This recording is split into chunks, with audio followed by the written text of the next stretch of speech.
Assalamualaikum, selamat pagi. Saya Izzat daripada Food Asia Group Farm.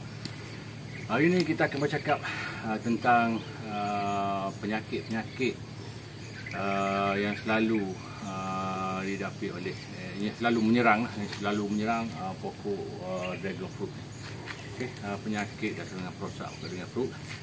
Serta kita akan bercakap tentang peluang ataupun tentang pasaran dia lah. Sebelum tu mohon like, subscribe and share lah sebagai tanda sokongan kepada saya untuk terus menghasilkan video-video tentang progres pembinaan sama ada landscape naga berpasu ataupun taman mini landscape pokok naga dan juga kebun naga lah. Mohon like, subscribe and share lah. Kita bermula dengan peluang tanaman naga ni. Malaysia adalah kawasan yang amat sesuai untuk ditanam dengan pokok dragon fruit. Memang amat sesuai lah untuk ditanam dengan pokok dragon fruit. Dan peluang pemasaran dia agak luas sebab dia belum diterokai sepenuhnya oleh kita di Malaysia lah. Untuk malam juga pokok dragon fruit ni, buah dragon fruit ni dia dianggap buah eksotik lah di negara China dan luar lah. Dia adalah buah eksotik. Kelebihan yang terdapat pada buah dragon ni, sampai kita makan macam tu sedap, buat jus pun boleh, jam dan banyak lagi lah produk hiliran berasaskan buah naga ni. Kalau buah naga ni juga boleh dihasilkan untuk produk-produk kesihatan kerana dia punya kandungan antioksidan tu cukup tinggi.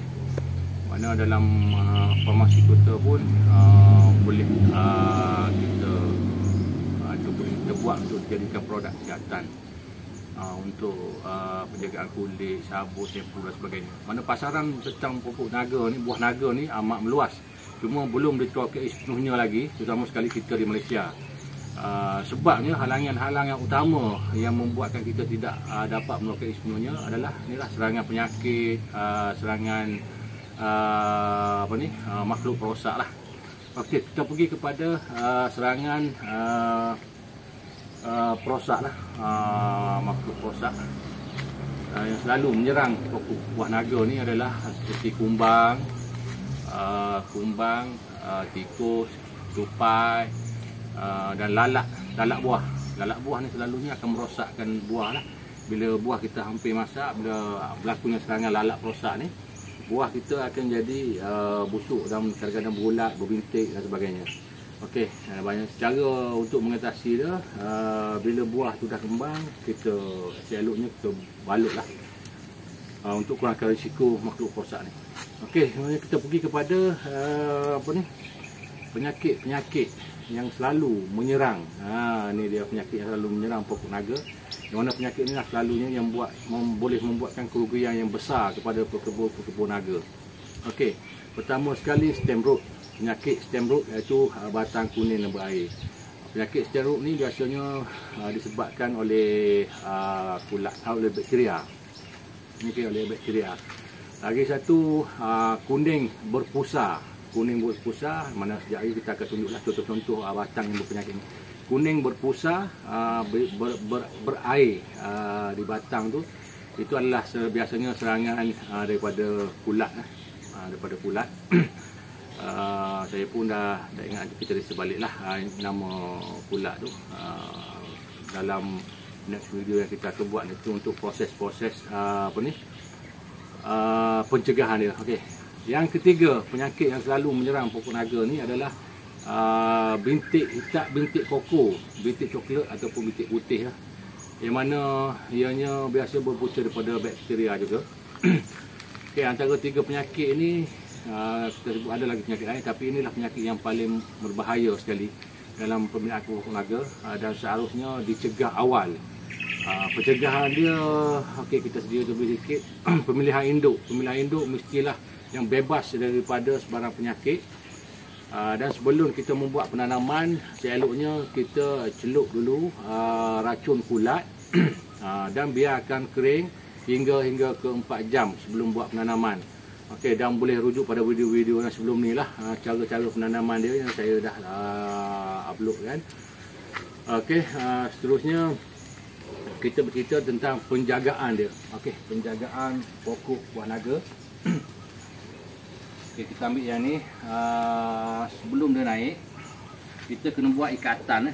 Contoh ikatan yang tali dah putus, kita kena buat ikatan. Ikatan sehinggalah sampai ke curve dia, barulah kita buat pemotongan, dia akan turun. Seandainya ada tunas yang keluar, mana yang cuba menyaingi batang induk yang naik ni, kita mesti potong. Itu adalah dianggap sebagai tunas air. Kita perlukan satu tunas sahaja yang menjala sehingga ke curve yang dibina. Okey, tujuan dia sebab kita nak batang yang menjala ni mempunyai nutrien yang mencukupi untuk membuat agihan kepada julai yang dia akan, tunas yang akan keluar bila kita buat pemotongan di ke atas. Okey, untuk pagi ni kita akan ke tanaman. Kita akan cari tanaman yang ada simptom-simptom penyakit. Terutama sekali penyakit disebut jadilah penyakit kuning air batang, penyakit tumpukan kuning pada batang, dan juga tumpukan bintik-bintik coklat dan putih yang mana boleh merosakkan pokok. Seandainya dalam tanaman anda terdapat 3 jenis penyakit ni, seeloknya anda buang pokok yang berpenyakit tu. Walaupun sikit, seeloknya anda buang dan bakar, sebab ianya cukup senang dan cukup cepat merebak, di mana dia boleh merosakkan dan merugikan kebun naga. Okey, manakala untuk cara rawatan kita akan next video lah, sebab hari ni pun panas sangat ni. Okey, kita akan ke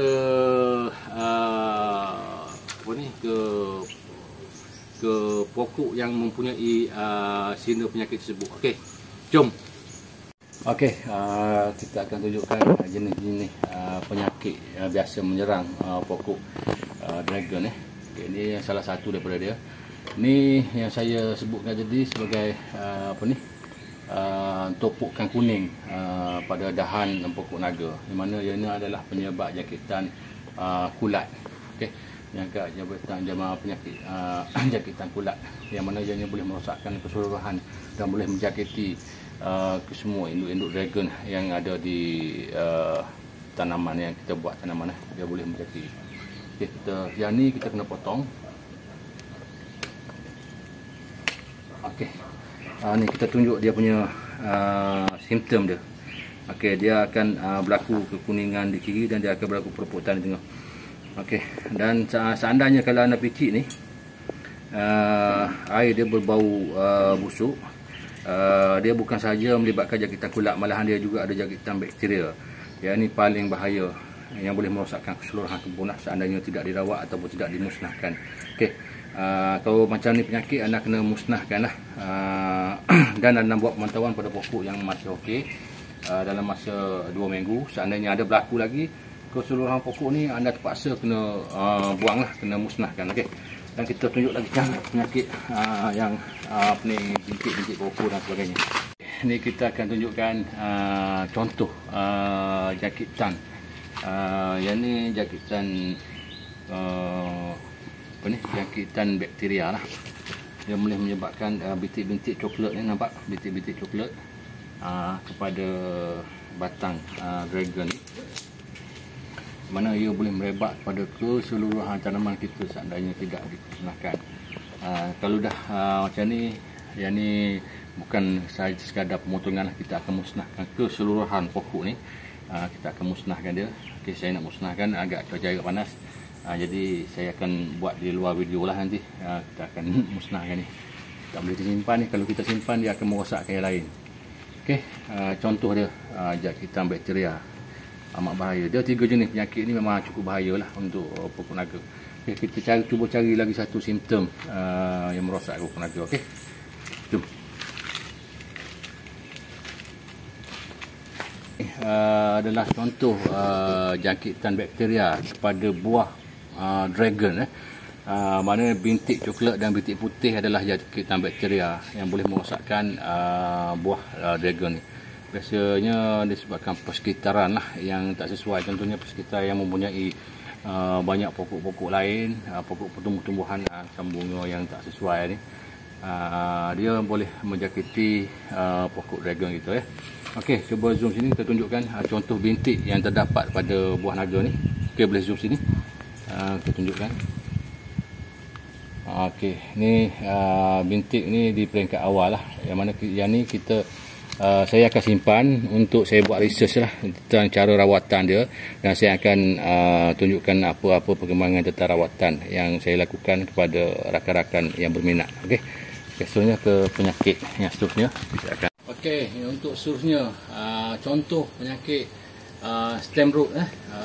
Kalau anda nampak ni kuning ni, kuning jenis ni adalah stem rot dia panggil. Stem rot ni disebabkan oleh jangkitan kulat lah. Jangkitan kulat yang kita tidak rawat. Saya saja simpan pokok ni sebenarnya. Sebenarnya di peringkat awal lagi saya sudah nampak ada jangkitan stem rot. Tapi saya simpan untuk hasilkan video lah untuk tunjukkan contoh kepada rakan-rakan apa itu stem rot pada pokok naga. Jadi saya biarkan dia, dan yang lain saya buat semuran untuk kawalan supaya dia tak menjangkiti pokok lain. Dan saya simpan untuk tengok dia punya perkembangan. Memang cukup cepat. Daripada 1 Julai ni dia boleh merebak hampir keseluruhan lah pokok ni dalam masa hanya 1 minggu. Dia boleh merebak. Jadi ini cukup berbahaya lah. Saya simpan untuk menghasilkan video agar rakan-rakan dapat tengok lah dia punya proses, dia punya merosak pokok ni. Selepas ni saya akan musnahkan. Ini pokok yang akan saya musnahkan secara total lah. Dan kita akan buat pembakaran, sebabnya dia perlu dibakar. Okay, kita tunjuk cara memusnahkan yang jangkitan kulat tadi yang ada bulatan kuning dan berisi air, jangkitan kulat dan bakteria secara mini dengan semua dan api. Okey, jom. Okey, cara untuk kita memusnahkan penyakit kulat dan juga double penyakit lah, kulat dan juga dengan bakteria pada batang ni. Okay, cara mini dia lah. Sebelum kita buat pembakaran secara besar-besaran, inilah secara mini ya. Sebabnya seandainya ada berlaku sedikit lah kerosakan atau serangan kepada batang pokok dragon anda boleh buat pemotongan simple dan boleh buat memusnahkan secara mini lah. Okay, dengan menggunakan gas ni. Ini okay, kita buat dia, kita bakar dia. Kita bakar dia.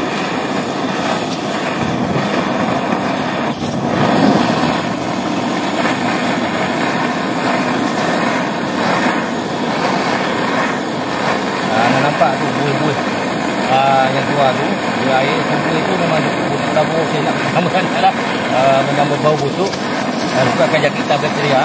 Jadi kita kena bakar lah untuk musnahkan agar tidak berlaku jangkitan pada pokok lain.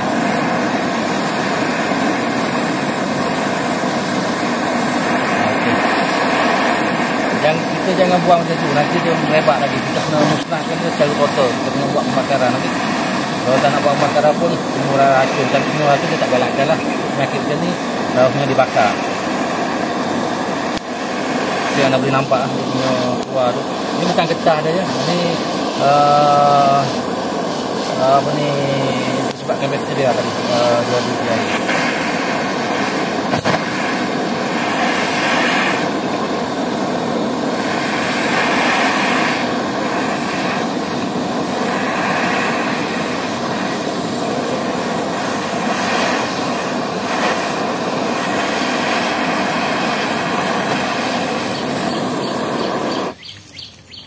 Okey, dia bila dah nampak hangus ni, air pun dah kering, jadi kita boleh buang dia lah. Inilah salah satu pada contoh untuk kita memusnahkan jangkitan bakteria dan kulat secara skala kecil. Okey, selamat menonton. Sedikit sedikit ilmu yang saya dapat dan kita kongsikan bersama rakan-rakan yang berminat. Semoga ianya bermanfaat kepada kesemua rakan-rakan yang berminat mencuburi bidang penanaman pokok dragon ni. sama ada secara landscape taman, pasu ataupun farm ataupun kebun yang besar lah. Jadi langkah-langkah awal yang perlu kita ambil adalah pembinaan medium tanaman, pemilihan induk yang tidak mempunyai simptom sebagai penyakit, rawatan kepada induk tanaman, barulah kita membuat tanaman. Seterusnya rawatan susulan lah, mana kita akan sentiasa menghasilkan, saya akan hasilkan video tentang penjagaan dan seterusnya sehingga pokok menghasilkan buah. Ni usia dia lebih kurang dalam 4 bulan lah. Daripada proses permulaan saya tanam 4 bulan. Saya lebih tertumpu kepada landscape taman, santai santai dan mendapat hasil yang kita boleh manfaatkan bersama family dan rakan-rakan. InsyaAllah. Assalamualaikum. Fuad Syekh Guru Farm. Bye bye.